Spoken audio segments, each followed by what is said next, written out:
Si hay un acontecimiento que ha influido en la realidad geopolítica actual, ese ha sido, sin duda, la carrera por la colonización que se dio durante el siglo XIX.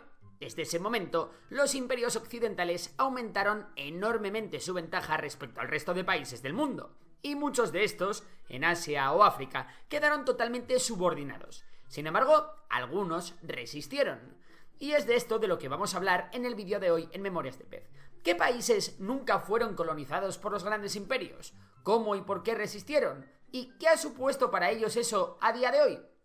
Empezamos con el país más turístico del mundo, Tailandia. A lo largo del siglo XIX, el sudeste asiático fue repartido casi por completo entre las potencias coloniales europeas.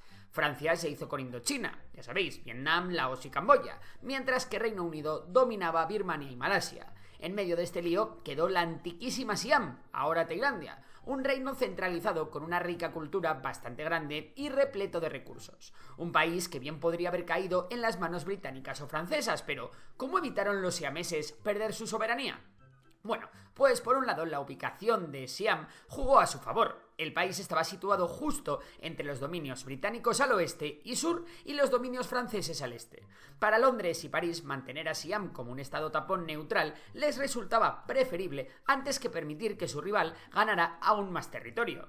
Si Francia hubiera anexado Siam, habría acercado su presencia a la India británica, y eso habría significado enemistarse con un viejo enemigo con el que ya no quería más líos. Y por el otro lado, pues lo mismo. Si los británicos se hubieran expandido más allá de Birmania y Malasia, habrían amenazado la Indochina francesa. Así, ambos imperios aceptaron tácitamente que un Siam independiente era la mejor garantía de equilibrio en la región. Pero la posición de Siam no se sostuvo solo por su geografía.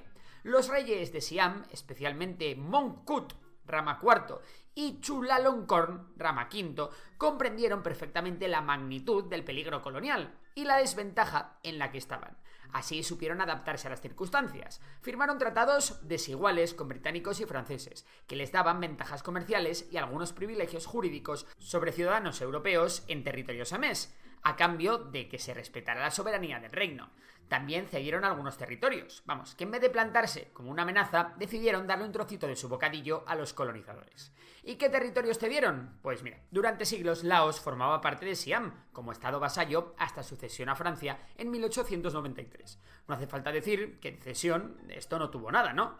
Por otro lado, el oeste de Camboya, incluyendo Battambang y Siem Reap, estuvo bajo el control siamés desde 1795 hasta 1907, momento en el que Francia forzó su devolución a Camboya.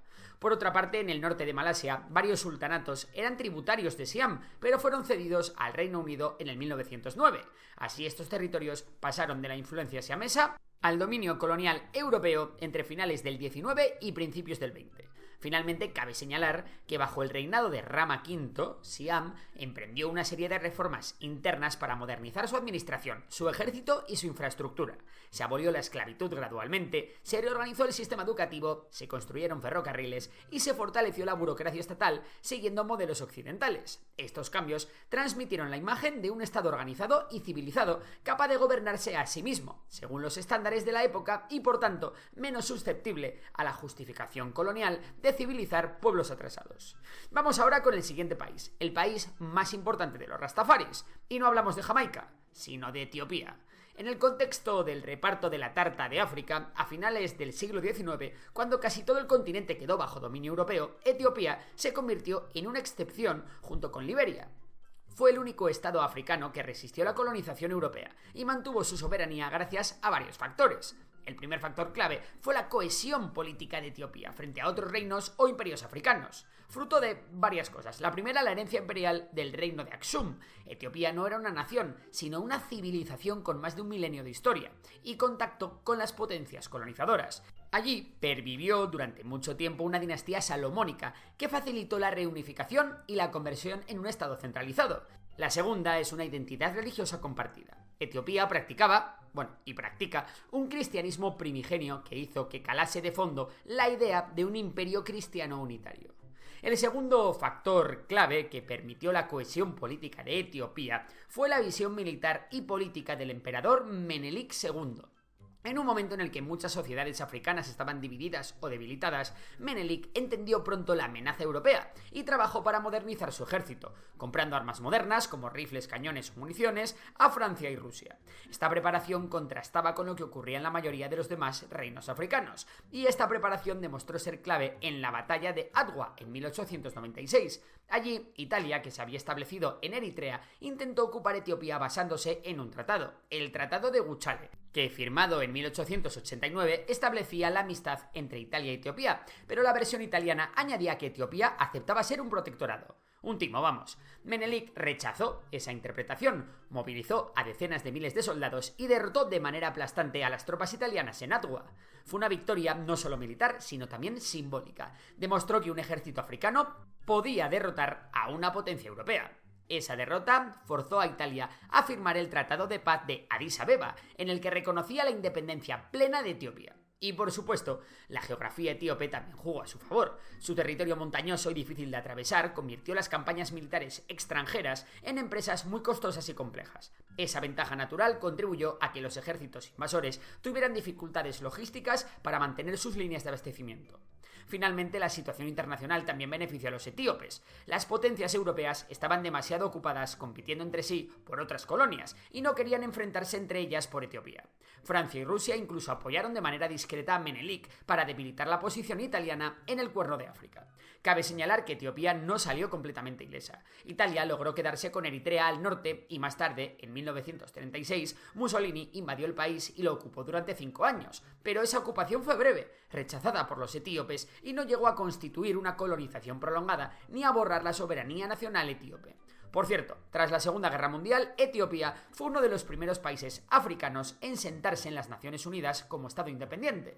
Todo esto pone de manifiesto la importancia de Etiopía como un símbolo de soberanía africanista, y de hecho los colores de su bandera han sido la inspiración para los colores de las banderas panafricanas. Y vamos ahora con un país del que os habéis hartado de escuchar cosas en Memorias de Pez, el antiquísimo Imperio Persa, o a día de hoy, Irán. A diferencia de la India, o de gran parte del mundo árabe, Irán no fue colonizado formalmente, y esto se explica por las siguientes razones. Al igual que Etiopía, Irán está cubierto por vastas montañas, grandes desiertos y muy pocas llanuras habitables. Este relieve accidentado complica enormemente cualquier tipo de invasión terrestre. Desplazar tropas y asegurar el territorio es lento y costoso. Además, las zonas fértiles y densamente pobladas son relativamente pequeñas y dispersas, por lo que, sumado a lo anterior, hace que meterse en el berenjenal de conquistar Persia fuese un auténtico percal.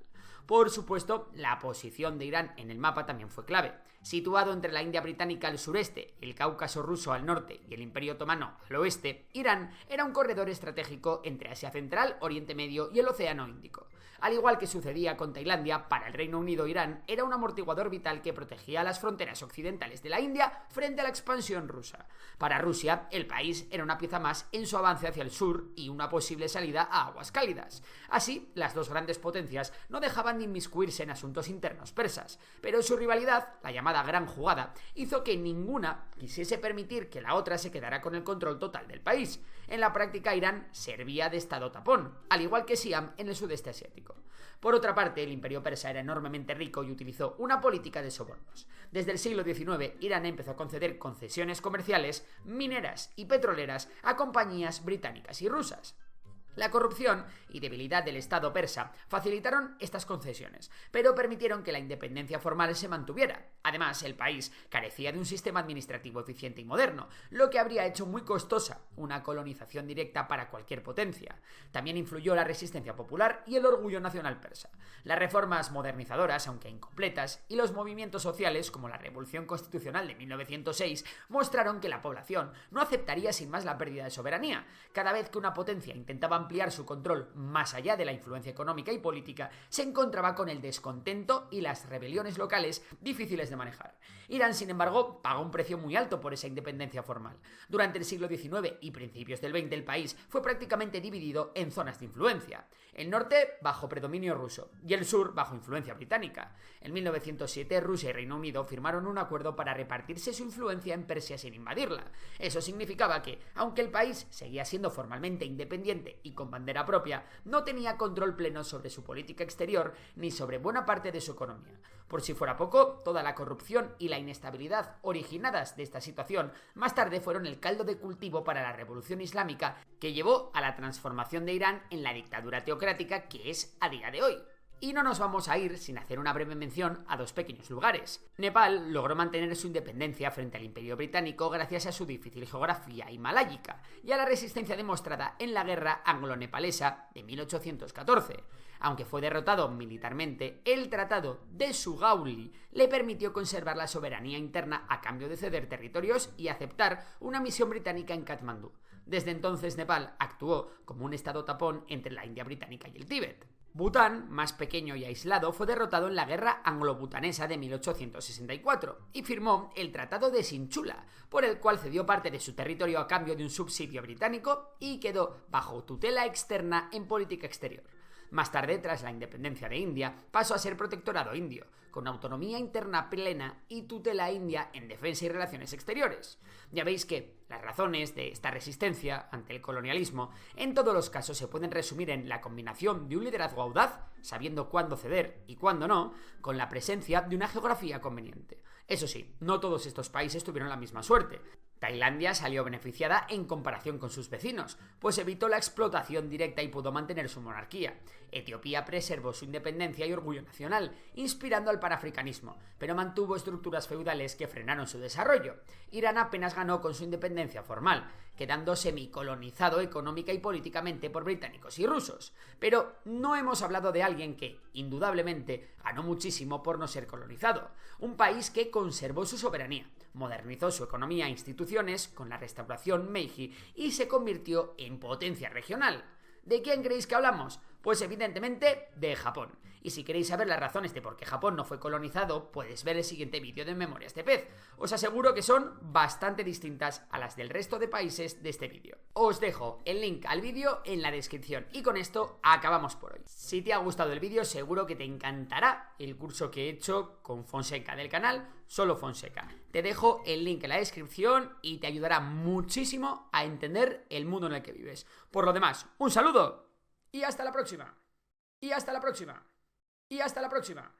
Y hasta la próxima. Y hasta la próxima. Y hasta la próxima. Y hasta la próxima. Y hasta la próxima.